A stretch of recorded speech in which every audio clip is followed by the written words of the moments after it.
Tottenham Hotspur must really hate going up against Arsenal this year. I know that if I were them, I would 8-2 do that too. Spurs had the chance to do the funniest thing ever, and they failed. At one point I was asking myself, if you're not going to do it to prevent your biggest rivals ever from winning the league, do it to save yourselves. They never did it. What a shame. At the very least they've got that pretty cool tifo. That was nice. Arsenal can breathe a sigh of relief. On a weekend when all the pressure was on them and City have just started getting into gear, they stuck a middle finger to all those preying on their downfall. The team connected, like a light bulb. Speaking of City, Nico O'Reilly is just a gem of a football player, isn't he? Doesn't matter where you play him, he'll do business. Hello everyone, hope you're doing well. Welcome back, I'm Tinashe. You know, I'm not exactly used to this feeling of being frustrated that I have to wait until Monday to watch United play.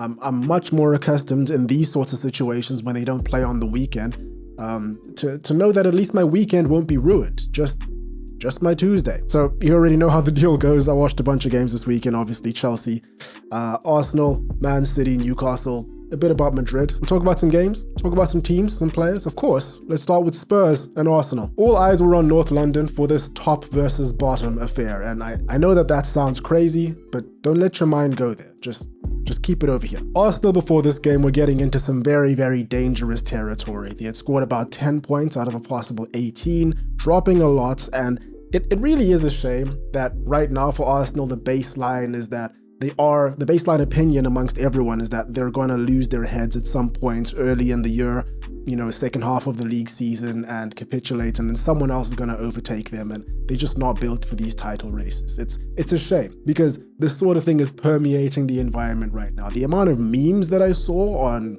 what was it, Thursday morning after the Wolves game where Arsenal drew against them, you would have thought that they completely lost the league already by this point. It's a shame that we've come to this, but you know, it's not like it's an unearned feeling. They're top of the table, man, and they're top of the table until they're not. So just leave them be. There's still so much time for both teams, Arsenal, City, anyone else that wants to throw their head in the ring. I don't really see Aston Villa going the distance like that. With the amount of games coming up, the way Arteta is playing the likes of Declan Rice, you know, these players are going to be crawling in those last final stretches of the season. They're going to be crawling to the World Cup, which brings us to a team that definitely is not going to win the league, as Tottenham Hotspur.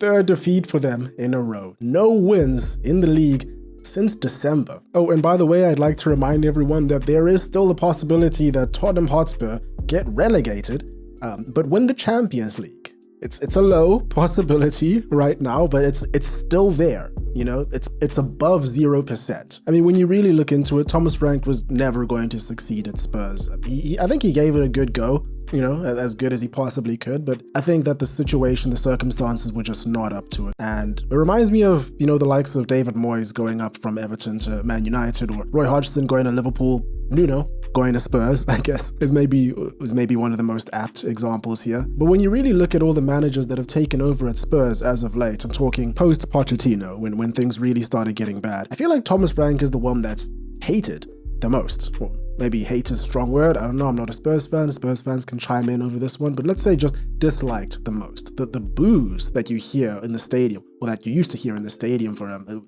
it just felt a bit personal. Of course, he did do a lot worse than all those other guys within this cycle, but I just feel like there was a bit more to it. Players were airing him when he requested that they clap for the fans. At least it was happening in a really pretty stadium. I might be going in a bit too much about Spurs, but these are just some thoughts that I have that are relevant in this situation. You could see the logic behind appointing Thomas Frank. They're trying to get a bit more stability from the forward-pressing, reckless behavior of Ange Postecoglou, a manager that is able to work with, you know, not necessarily needs to work with a larger budget, and is used to battling against bigger teams, you know, and often establishing parity in those situations, usually by focusing on defense, compactness. But even that didn't work, and at this point you have to wonder, you know, what will? Ange Postecoglou's gone on a bit of a podcast tour right now, and you can see that even he's thinking what all of us are thinking, and he's been on the inside and he's seen what's happening behind closed doors. They've built an unbelievable stadium, unbelievable training facilities, but when you look at the expenditure, particularly, you know, in their wages structure, they're not a big club. I saw that because when we were trying to sign players, we weren't in the market for those players. Just on the side of that, I don't think any Spurs supporter, true Spurs supporter, can ever truly dislike him.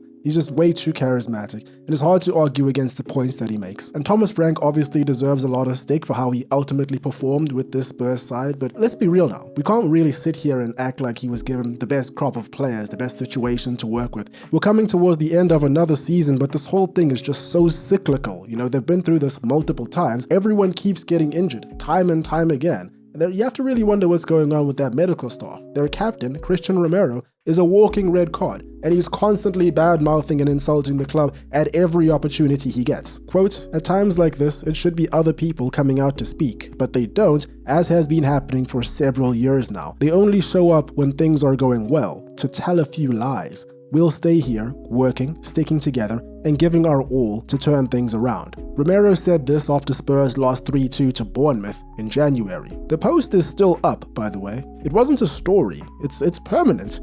He's out of line, but he's right. And he's their captain. Harry Kane and Heung-min Son have yet to be replaced, of course. Xavi Simons, I mean, listen, I'm not going to act like I know too much about him. I watched him a couple times at RB Leipzig. I know he was really highly rated at Barcelona, at PSG, but he is just, he's not what they want right now. You know, and I know that Spurs tried their hardest to get a lot of other 10s, obviously Eze, who went to Arsenal and for some reason now hates Spurs. I guess he is an Arsenal fan from birth, so it makes sense, but you know, he was almost their player, which I guess stings so much more. Spurs, of course, also tried to go for Semenyo, Gibbs White, and by the way, if anyone watching this has any sort of connection with Gibbs White, can you just ask him next time he celebrates a goal to, I don't know, blink into the camera really quickly, rapidly, about 5 times, just so we all know that he's, you know, not being held hostage. And now we have Igor Tudor, his first game in charge, and it was a forgettable one. Now me personally, I'm not like you guys. I knew that Thomas Frank was done as soon as I saw his hairline. Same thing goes for Ruben Amorim. Now Igor Tudor, look at this. Look at that head. That right there. That is what a Premier League champion looks like. That right there. That is what a Premier League champion looks like. I found a quote from him from a couple of years ago when he was the manager at Marseille, and I thought it was an interesting one. Quote, "I want courageous and intensive football, not only uniquely based on defense. I want people who come to the stadium to be entertained and not disappointed." I mean, I think that there were quite a few people at the Tottenham Hotspur Stadium that were entertained and not disappointed. Let's just leave it at that. But in all seriousness, he does seem to have a bit of a reputation for coming into clubs midway through the season and fixing things up. He did so with Juventus. Was it last season or was it 2 seasons ago? After Thiago Motta, I think it was last season. And they finished 4th. You know, they were in the Champions League again. So maybe he can do something great with Tottenham Hotspur. It is only just 1 game. Okay, just one more comment before we get into the actual game. I looked into his play styles and how he likes to set things up, and it seems that a lot of the emphasis that he has is on his wide centre-backs. His centre-backs just in general, and them overlapping and underlapping in the midfield and even going quite high up on the pitch. He'll be happy to know that he doesn't really have centre-backs at Spurs consistently. So that's exciting for Spurs. Okay, let's get into the match. So obviously a lot of people went into this match hoping that Arsenal were going to capitulate. You know, a loss would have been preferred, a draw would have actually been the same, would have done the same thing for a lot of people in thinking that they were going to bottle it. But we have to give credit where credit is due. You know, in these matches where a lot is riding on it, we know these Arsenal players are all on social media. They're all following the papers. They know what people are saying about, but they kept their nerve. And in the end, it was a pretty comfortable win for them. There's a lot that can still happen in this season, but they passed this test very, very well, I would say. Spurs were comfortably second best in this game. There were no moments where they were in the ascendancy. Yes, they reacted quite well to going down in certain situations, and they showed some fight, particularly in really split moments, but at the end of the day, they really just did not give enough. Of course, they weren't helped all that much by some very dodgy refereeing decisions. I think the ref was extremely inconsistent for both teams. Sadly for Spurs, they were the ones that drew the short end of the stick here. There were a couple challenges that went against Arsenal, but just nowhere near enough, and nowhere near as significant. Spurs weren't allowed to have all that much time on the ball at all. Arsenal were doing well to contain them, but they also had a lot of mistakes in them. And I think a lot of us had the same thought, is that is where Spurs are gonna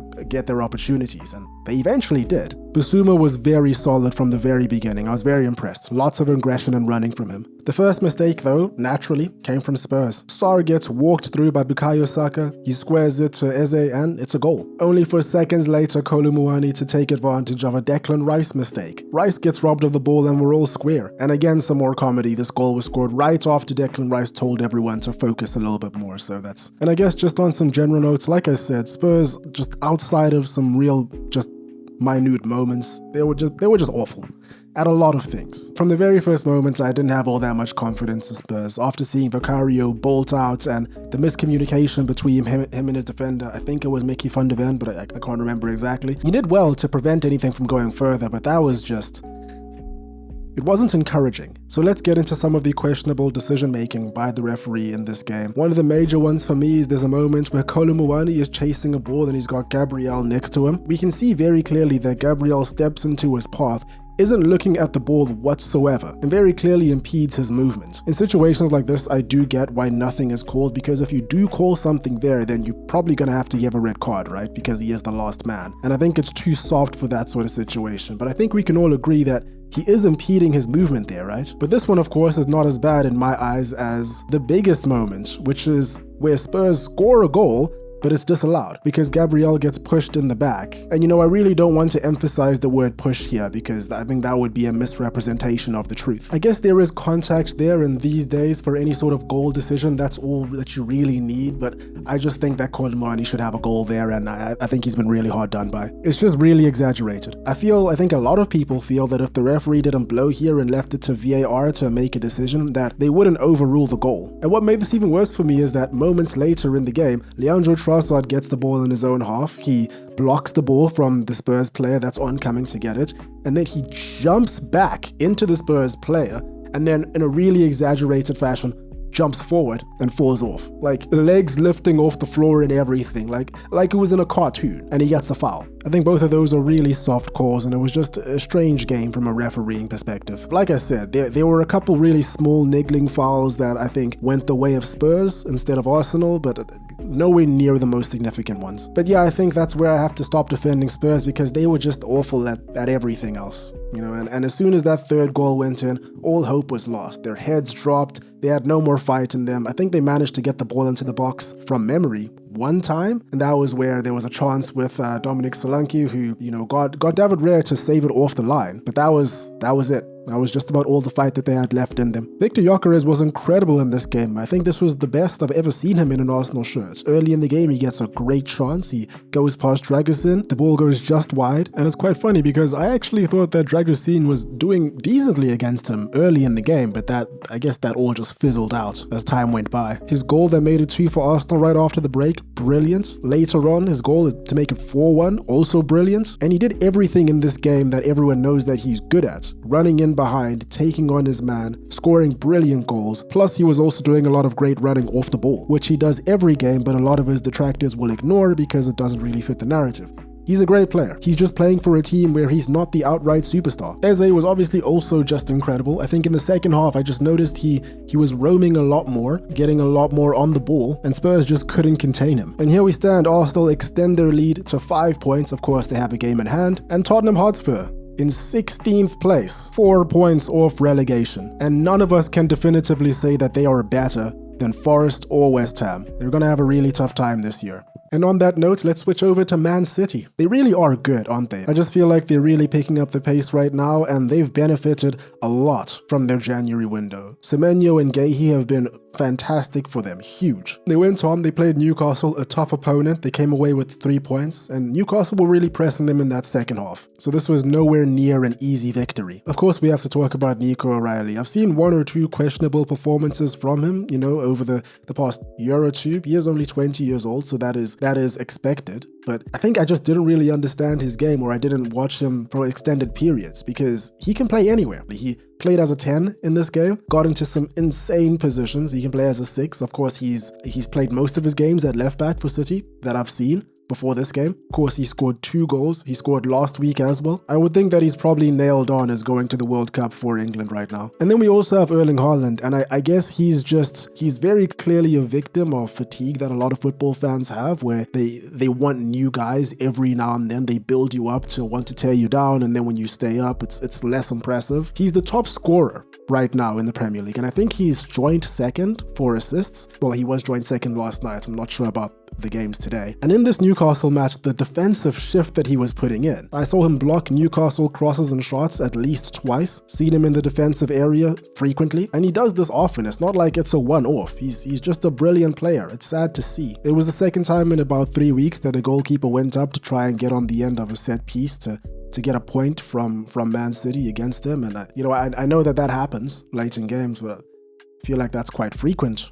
right? Newcastle United right now aren't in the best shape, but I think we all have to give them a bit of credit for how they're battling on so many fronts right now. I mean, I saw them do nasty things to Karabakh last week on Wednesday. 6-1, right? So they're making a long run in the Champions League too. As for the league, I highly doubt that they qualify for Europe next year unless they win European competition this year. 10th in the league, 1 win in their last 5 games, all while Arsenal, Man City, Villa, Chelsea, United, Liverpool, Brentford, Bournemouth are all ahead of them and all very strong teams. And speaking of Chelsea, alongside United, they do have the best form in the league. I quite like Liam Rosenior. From hearing him speak, seeing his repertoire with his players, he has a good relationship with them, and of course he's done a fantastic job at Chelsea since Enzo Maresca was let go, but 2 draws is just not good enough with the ambition that this Chelsea side are aiming for. I think that both United and Chelsea should be doing a lot better to make this Villa side sweat. The Villa side, mind you, that again drew, this time against Leeds. I watched the game versus Burnley and I was expecting just the usual boring affair of Burnley sitting in a low block and nothing really happening all game long, only for Chelsea to score early and me thinking the game was going to open up quite a lot. It was a great cutting goal by Pedro after a Neto assist. You see what I did there?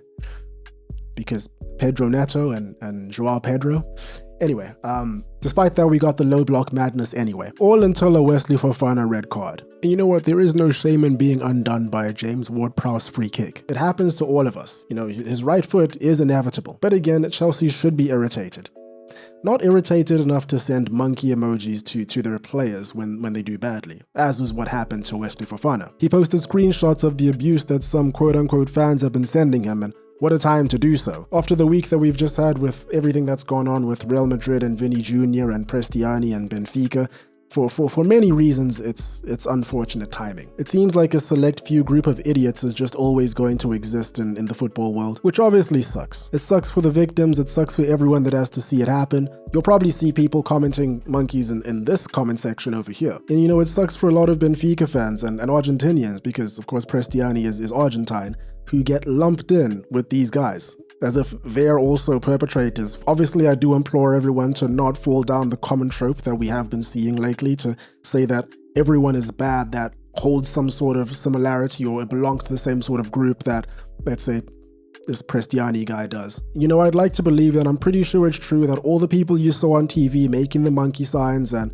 you know, I'm not going to say Prestiani said anything because we didn't see any proof. But if he did, and he clearly said something nasty when he lifted his shirt up, whatever he said, I don't think is a representation of all the good people. It obviously shouldn't need to be said, but it's good to say it anyway. Stereotyping is bad. Don't do it. Now, I don't want to go into this too much because there are a lot more nuanced and well thought out takes regarding this situation than I could ever come out with. One such was delivered by Vincent Kompany in a Bayern Munich press conference. It was both critical of Mourinho and Benfica without outright piling into Prestiani because, like I said, there's no actual evidence. No one can actually know what he said apart from him, Vini Jr., and I guess Mbappe and some Real Madrid players that are around there. But he focused more on the response to the situation and how a lot of toxic people just became emboldened by everything that came out and really showed their true colors, saying some nasty things about Vinicius Jr. and other people of color and all of that. The core message is that he is an antagonist. He's very annoying to opposition fans, but that has nothing to do with his skin color. And I guess all of this makes what I'm about to say, or yeah, I guess now I don't even want to talk about Madrid losing all that much. But yeah, they lost. Vini Jr. and Mbappe were doing the same thing and standing in the same position, and that whole thing, that hasn't been fixed. But we'll talk about that next week. And there we have it. Let me know what you guys thought about this. This is an extra long video. I did say that I'm going to try and do all of these where I talk about all the games that I saw and just some opinions. This will be on the Spotify, and I'll probably start uploading them onto my Patreon page. Don't have to worry, it's still going to be free. But I want to build a bit of a platform outside of YouTube because you never really know what can happen. And you know, every video I get somebody in the comments saying that they don't get notifications for my channel anymore and that they haven't seen anything, like YouTube hasn't shown them anything for months, and you never know what could happen. So if you wouldn't mind, go over to the Patreon, it's links below. sign up there, and I'll be working on that, I think, over the next couple of months. And that's all for me today. Hope you guys enjoyed. Hope you're having a great day. Cheers, and I will catch you in the next one.